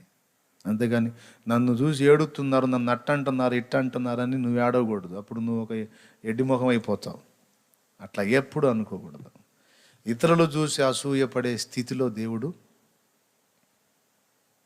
అలాగే కొంతమంది దైవజనులని ఇప్పుడు నన్నే ఎవరన్నా అన్నారనుకో, మనోళ్ళు బాధపడుతూ ఉంటారు, వాళ్ళు నిన్ను ఇట్ట అన్నారన్నా అట్ట అన్నారన్నా.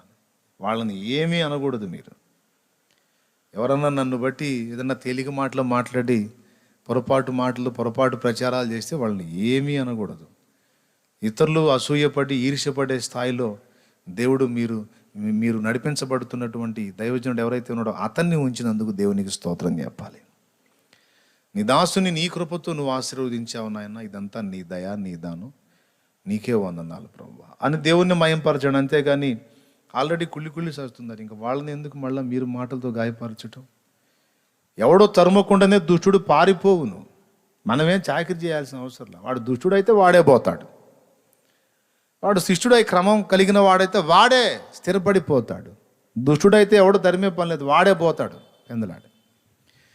కాబట్టి ప్రియులారా, దేవుని బిడ్డలారా, దేవుని పని చేయగోరేవారలారా, ఈ దరిద్రపు లక్షణాలన్నిటినీ కూడా మీ శరీరంలో కలిగి ఉన్నందున వాటితో మీకు రోజు యుద్ధమే. జయించు వానికి ఏమన్నాడు? దేవుని పరదైసులో ఉన్న జీవవృక్ష ఫలములు భుజింపనిత్తును. నువ్వు జయించాలి ఈర్ష్య, అసూయ, గర్వం, మత్సరాలనే.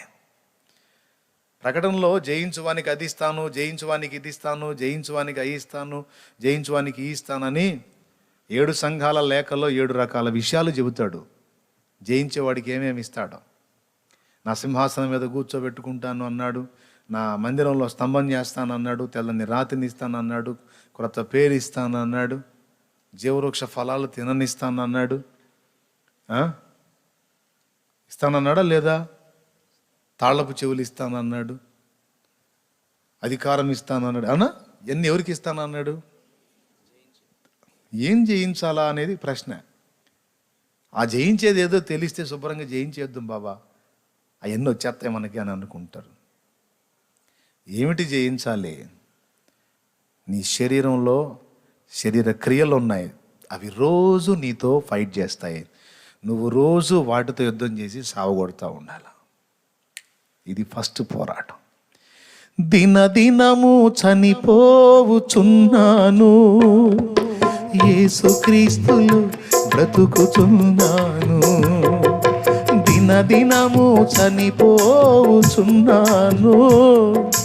యేసుక్రీస్తులు బ్రతుకుచున్నాను. యేసు గొరియ పిల్లను నేను, వదకు తేబడిన గొరియ పిల్లను. యేసు గొరియ పిల్లను నేను, వదకు తేబడిన గొరియ పిల్లను. దినదినము చనిపోవుచున్నాను, యేసుక్రీస్తులు బ్రతుకుచున్నాను. దినదినము చనిపోవుచున్నాను, యేసుక్రీస్తులు బ్రతుకుచున్నాను. యేసు గొరియ పిల్లను నేను, వదకు తేబడిన గొరియ పిల్లను. యేసు గొరియ పిల్లను నేను. వదకు తేబడిన గొరియ పిల్లను. ఇంకా ఎన్ని ఉన్నాయో అందులో కనపడతాయి. గలతీ పత్రిక 5:19 ఉన్నాయి. మనం రోజు ఫైట్ చేయాల్సిన శరీరం ఉన్నంత వరకు ఐహిక విచారాల్లో లైంగిక ఇచ్చలతో పోరాడాలి, ఆ వ్యామోహాలతో పోరాడాలి. శరీర కార్యాలు రోజు ఎదురొస్తుంటాయి మనకి. మన ఆత్మ ఒకటి జీవితం అయ్యి ఒకటి చేయమంటాయి. సావగొట్టాల, రోజు వాటిని సావగొట్టాల. ముఖ్యంగా దీన్ని చంపాలి, గర్వాన్ని, దీన మనస్సును సాధన చేయాలి. నువ్వెంత పనోడు అన్నాగా అది ప్రదర్శించడానికి ప్రయత్నించొద్దు. దాన్ని ప్రదర్శించి ప్రజలు ప్రశంసిస్తుంటే పొంగిపోవద్దు. బోర్ల పడతావు. దేవుడు ఒకవేళ నిన్ను ఆశీర్వదించి హెచ్చిస్తే ఇదంతా నా దేవుని దయ, నేను కేవలం నిష్ప్రయోజకుడైన దాసుణ్ణి, దయచేసి నన్ను మీరు అలాగా ప్రశంసించొద్దు. కొర్నేలి ఇంటికి పేతురు వెళితే కొర్నేలి సాష్టాంగ పడితే పేతురు పాదాల యుద్ధ, సహోదరుడా లే, నేను నీ వంటి సామాన్య మానవుడనే, నా కాలెందుకయ్యా మొక్కుతున్నావు, నేనేం దేవుణ్ణా, లేలే. ప్రకటన గ్రంథ ప్రత్యక్షత ఇచ్చిన తర్వాత, దేవదూత వివరించి చెప్పిన తర్వాత, దేవదూత పాదాల ఎదుట సాగిలపడటానికి ప్రయత్నించాడు యోహాను. సహోదరుడా, నా పాదాల ఎదుట సాగిలపడవద్దు, నేను నీతో కూడా క్రీస్తుని గూర్చి సాక్ష్యం ఇచ్చే నీ సహోదరులతోనూ కూడా సహా దాసుడను, దేవునికే నమస్కారము చేయనాయన, నాకు చేయొద్దు అని చెబుతాడు ఆయన. దేవదూతే నమస్కారాన్ని స్వీకరించలేదు, దైవజనుడే స్వీకరించలేదు. నమస్కారానికైనా, స్తుతికైనా, మహిమకైనా, ఘనతకైనా, స్తోత్రానికైనా, ఆరాధనకైనా అర్హుడు నా యేసు ఒక్కడే, నా తండ్రి ఒక్కడే. నిన్న అనేక పర్యాయాలు చెప్పా, నాలో మీకు ఏదన్నా నచ్చింది, పాడిన పాట నచ్చింది, చెప్పిన మాట నచ్చింది, నా వ్యవహార శైలి నచ్చింది, సేవా విధానం నచ్చింది, ఏది మీకు నచ్చినా అదంతా నాకు అనుగ్రహించిన దేవుని ప్రస్తుతించండి, దేవుని మయంపరచండి అని నేను ఎన్నో పర్యాయాలు చెప్పాను. నన్ను దయచేసి హెచ్చించవద్దు, అలాగ మీరు చేసి నన్ను మీరే పాడు చేస్తారు, నాకు మేలు కాదు మీరు కీడు చేస్తారు, నన్ను ప్రస్తుతించి ప్రశంసించి నాకు కీడు కొని తెస్తారు, మీరు దయచేసి అలా చేయొద్దు అని అందరికీ ఎన్నో పర్యాయాలు చెప్పాను.